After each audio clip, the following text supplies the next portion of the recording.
Paga minimale për muajin mars të këtij viti, e cila do të paguhet në prill, do të jetë rreth 24.400 denar, ose rreth 2.200 denar më shumë se paga aktuale, ka deklaruar kryeministri Hristian Mickoski. I pyetur se kur do të caktohet seanca e Këshillit Ekonomiko-Social dhe nëse do të diskutohet për pagën minimale, ai tha se për sot është caktuar seanca e qeverisë, në të cilën do të diskutohet edhe për këtë çështje.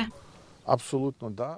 Kam folur me Ministrin e Ekonomisë dhe Punës, sot do të kalojmë informacione në përputhje me ligjin. Mendoj se paga minimale do të rritet në 24.400 denar. Kjo është sipas ligjit. Tani nuk jemi një sindikat përfaqësuese në Këshillin Ekonomiko-Social. Është formuar një komision që do ta përcaktojë përfaqësimin. Do ta respektojmë konsensusin që ata e arrin. Rritja e pagës minimale që do të paguhet në prill do të jetë parafrasisht 2.200 denar më shumë se paga minimale aktuale.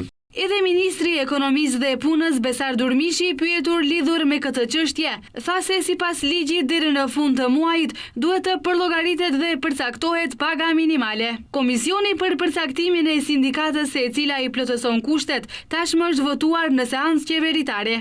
Ata kanë filluar punën dhe së shpejti do të dalin me përfundim, sqaroi ai.